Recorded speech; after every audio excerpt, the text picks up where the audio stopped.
Ridley Show. This is the Tim Ridley Show. Michael Burns sitting in this morning, and I brought a special guest on, Dr. Lisa Cassman, who you know well. She's a licensed minister. She's a marriage officiant, licensed counselor, life coach, author, speaker. She has a PhD in clinical pastoral counseling, and she lives in, even though she's got a driver's license and a good income, she lives in Minnesota. How is that? You know it gets cold there, right? Oh, it does. Yeah. You know, I was just thinking about that right before this. When I was getting ready for this morning, I was thinking, you know, I'm talking about conflict or compromise. Uh-huh. That's one of probably the biggest conflicts that my husband and I have. He likes the windows open on a cool night, and I like them shut. And I'm just like, okay, how do I compromise with that? I wrap myself in a blanket and put a sweatshirt on. Yeah, okay. We have to make sure that your husband and my wife never meet, because I'll tell you what, we got the same thing going on in our house. It's like, oh, it's so beautiful. Open the windows. I know, right? And of course, me, I'm like, there's dust out there. No. I just get so cold. Yeah. And what you're talking about and what you're alluding to here, and this is a source of conflict, and you have these in your marriage, and most of the time when you have a beautiful bride or a handsome husband and you live with that in your mind, and you're so grateful for what God has given you for this person that they put in your path. You're more likely to make a compromise. You're more likely to put on a sweatshirt and sit in a corner with a blanket on your legs and and do these kind of things. However, on a day-to-day basis, we have contact with people who maybe we don't have that kind of investment or admiration for. And perhaps they did something right off the bat, the very first second we met them, that caused us as human beings, the way we're wired, to put them into a category, and they're going to work out of that category no matter what. And exactly, we see that, we feel those conflicts and so forth. We would like to be much better people and do it much differently. Can you give us some tools here? Okay, so one of the things that when you think about, this could be for anybody. It's not just for in a relationship. It could be like you could be at the grocery store, mm-hmm. and the teller behind the till is, she's checking you out, and she's really grumpy that day. She's having a really bad day. I had that experience yesterday. And you're just like, what's wrong with you? You're a people person. You should be smiling. You should be happy. Don't you like your job? You're just thinking the worst of everything.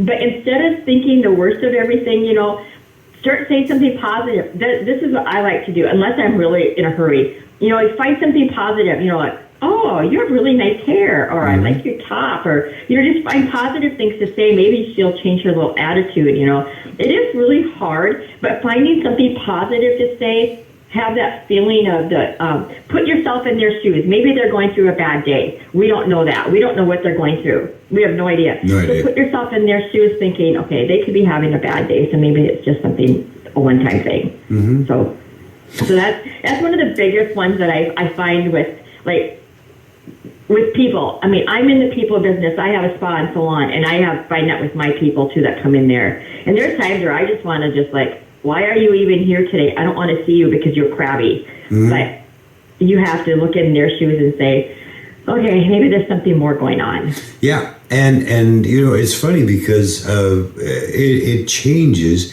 as you age. I'm going to go ahead and use that word. And now I find at 70, I have things that I get to do that I didn't get to do before. Some of them are on that line. And, recently, for instance, there was a person who was just one of the most strikingly beautiful, exotic people I'd ever met. And I know, we're in the Me Too generation now, and we have a lot of things going on. But, I finally just walked up to her and I thought to myself, maybe she doesn't know, maybe she doesn't get told. And I said, look, I'm 70 years old. I'm not trying to start anything. I'm not trying to be inappropriate here, but I just need to let you know that you are one of the most exotic people that I have ever seen. And if we ever have a chance to cross paths, I'd like to get to know you. And that was it. I just, was done and walked away. And had I done that when I was in my 30s, it would not have gone that well. I promise you. Right. But we can still find ways to pass on good messages. We can find ways to give little gifts to people to help them through their day.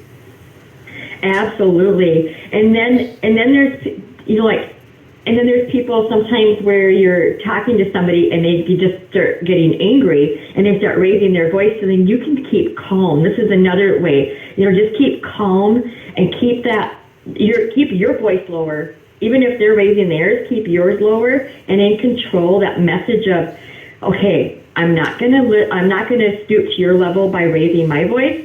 So I'm gonna keep it calm so then I can understand what you're trying to say and you can understand what I'm trying to say. I think if one person stays calm during this, I think the other person will eventually lower their voice, and then it won't get so heated also. Well, sure. And the thing is the emotion and emotions during contact, they ride on each other's reaction to each other. And we see this all the time where, how many times have we talked about, I used to be a law enforcement person, and how many times have we talked about people's emotions letting something escalate to where it should be, or maybe just one word in a conversation, one topic that just sends the whole thing running as a conversation. And man, it's like, okay, I wish I hadn't said that, but I wish I hadn't brought that up. We have to be we're all walking on thin ice these days. We are, yeah, absolutely. And then when you're having that argument, there's, okay, I'm going to give you an example of, I do marriage counseling with couples, and there was this couple that was talking about how the husband had his man cave out in the garage, and she would come out there and want to talk to him, and he would be like, nope, you can't come past this line. Have that line of demarcation. That line stops your whole self of, okay, wow, I can't even have a conversation with my husband because he's got that line there. Don't ever put a line there, because that really starts more higher up arguments and communication problems. Well, what that reminds me of is back in the days when we had the extension of the Spanky and Our Gang Woman Haters Club. We didn't let the girls in our treehouse. Yeah. That's about how mature that is. Yeah, that's true. Yeah. That is true. Yeah, that's kind of the same thing, except for back then you were just trying to keep them out. You weren't trying to have a conversation. Right. And it's the same. Yeah. And of course, later on when we turned 16, we realized they didn't really want to go in our treehouse in the first place. So. Yeah, that's true. So we have all these things that are so many things that happen that are almost automatic. It's almost like we're hardwired to quickly identify, categorize, and put people in a box that we can deal with. And it's not for their benefit; it's for our benefit that we do this, so we have some level of comfort. It has become so dangerous lately. To do that. How do we fight being hardwired to see those tribal separations that we've developed over tens of thousands of years? Well, just start thinking about don't play the blame game, Don't sit there blaming the other person for everything. Make sure that you look at yourself and say, okay, I can get through this. This is a positive thing in my life. I can make it. And that's another one. It's not just a conflict with other people. It's a conflict with yourself. Telling yourself over and over, I can get through this. Think of spilling coffee on yourself. And then you get really angry. And you've seen my T-shirts. Oh, okay.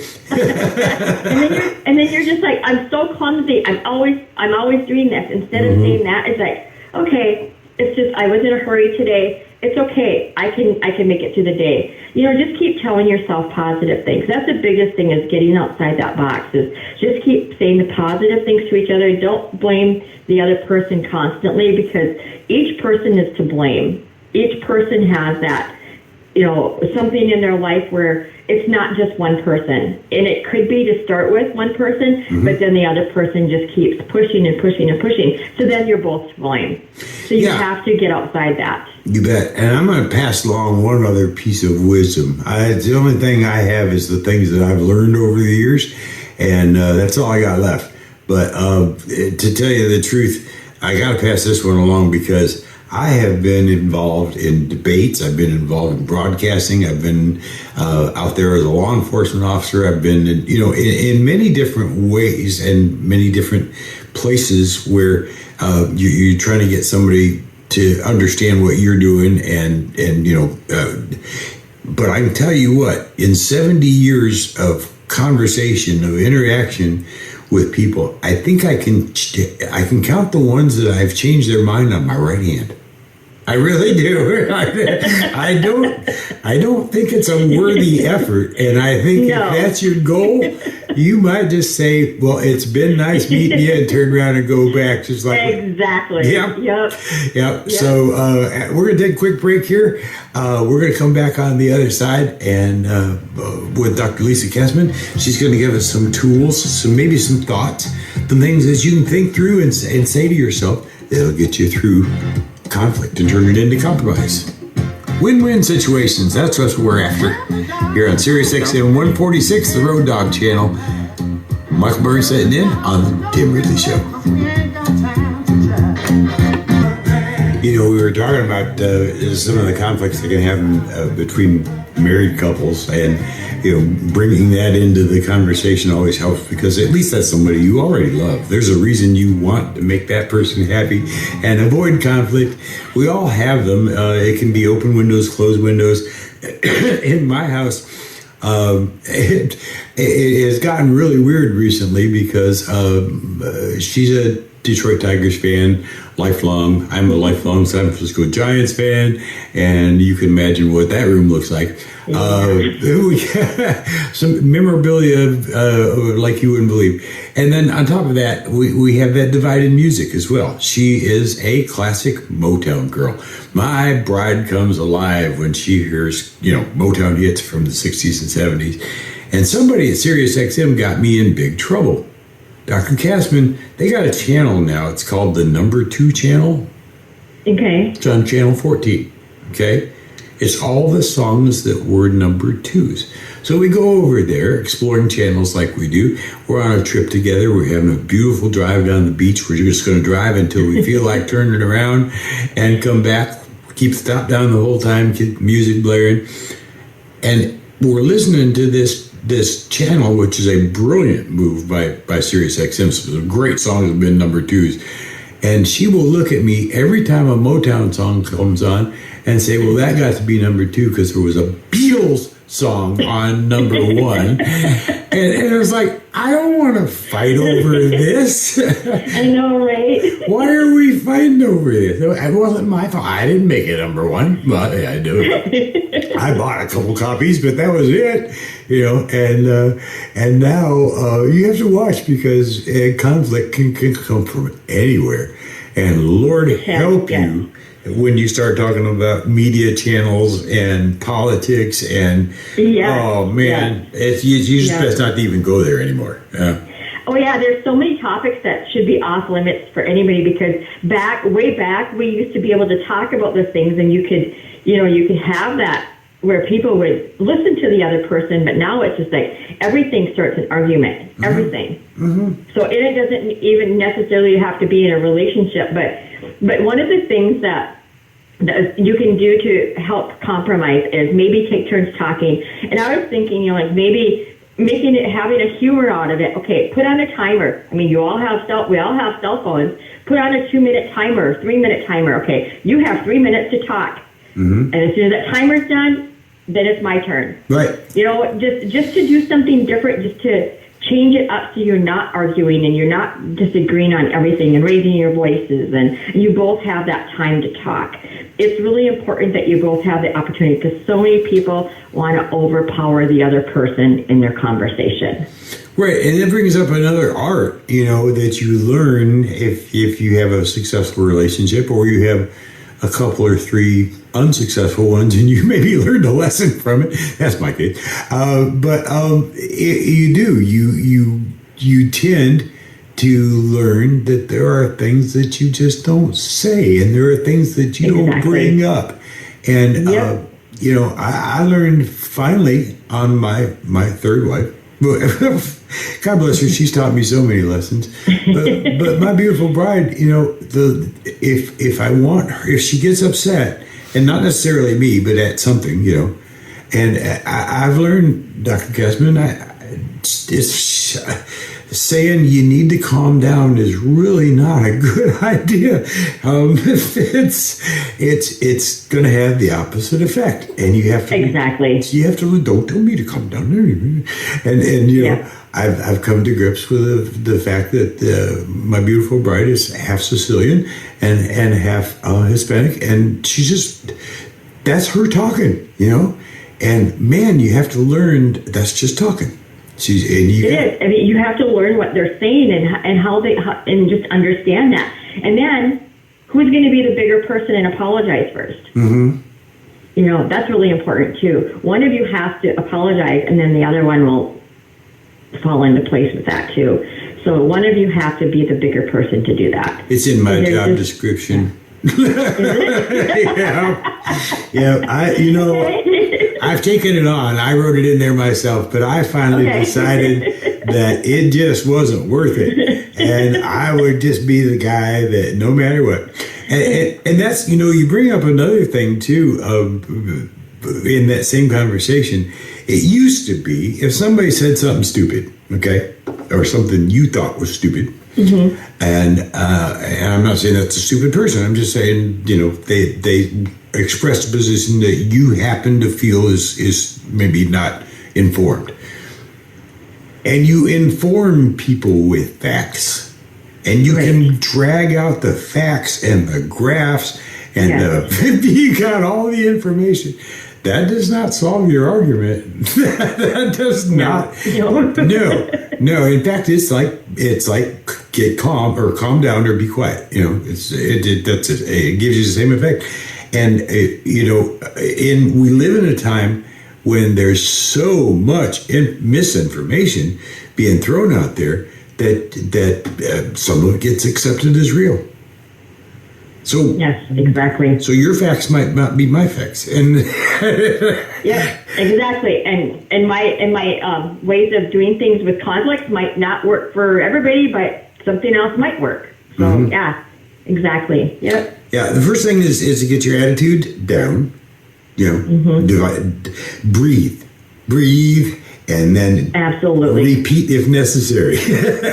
Yes, and then don't throw darts from the past either. That's it. Do not bring up the past. It's in the past and it belongs in the past.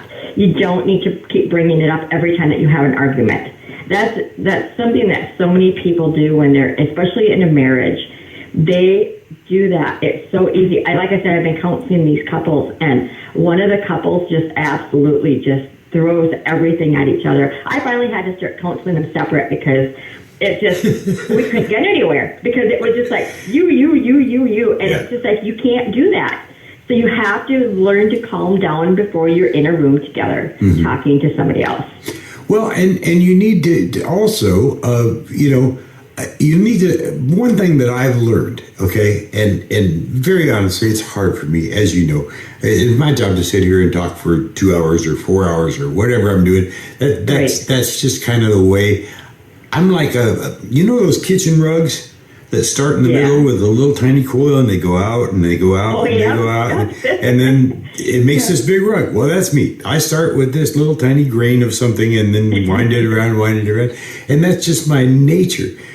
But the problem with that is if you're in a conversation with a friend or you're in a conversation with somebody you're in a relationship with, is as you do this, you forget many, many times, and especially people with my disability, which is having this microphone in front of me so often. What happens is you forget how to listen. Yes. Yep. And it's so important. It's so important. I don't know if you've ever seen that little YouTube video of the little Italian girl. She's like 2 or 3 years old, and her father's trying to put her to bed. I have to find it for you. It's the funniest thing you have ever seen. But it's adorable. And there's another one that kind of goes along with it. And finally, this little 3-year-old says, "Linda, you're not listening." And it's so good because I wish that could pop up in my brain every single time. I go, okay, I've heard this before. This has been going on, and I know more about it than you do, so I'm just going to look up the ceiling while you're talking. Not an answer. Yeah. Yeah. Yeah. Some people just want you to just listen instead of just talking, giving their feedback. Yeah, absolutely. It's just one of those things, like I said, I do massages. I'm in a massage room all day long. And there's some people that'll come in here and they'll just talk the whole time because they want me to, they want me to listen to what they have to say because they know that I'm a counselor. And so it's just like, okay, where's that balance? Yeah, really. And it makes it, if somebody's talking about somebody that gets them upset, real hard to get them to relax. Exactly, that too, yes. Yep. Every muscle tenses up when they mention. I know, right? Yeah, that's the truth, yes. Well, Dr. Cassman, there are many of us who would like to talk with you more. And can you tell us how to do that? There's very easy ways to get hold of you. And, you do a great job of getting back with people and letting everybody know avenues. The best way, of course, is to go to lisacassman.net. Is it .net or .com? Yeah, either one is fine. Yeah, okay. They both go to my website. Yeah. Okay. Yeah. And another thing is on October 6th and 7th, I will be at it's at the Running Aces it's a suburb of Forest Lake, Minnesota. It's a Special Olympics fundraiser. It's the world's largest convoy. And so I will be having a table there set up with my books to sell. So if anybody's in Minnesota and wants to do the convoy, that would be wonderful to meet people there. So I do hope the snow is late this year. Thank you, Dr. Cassman. I know, right? We appreciate it very much. This is Michael Burns in for Tim Ridley on the Tim Ridley Show, Sirius XM 146, Road Dog Champ.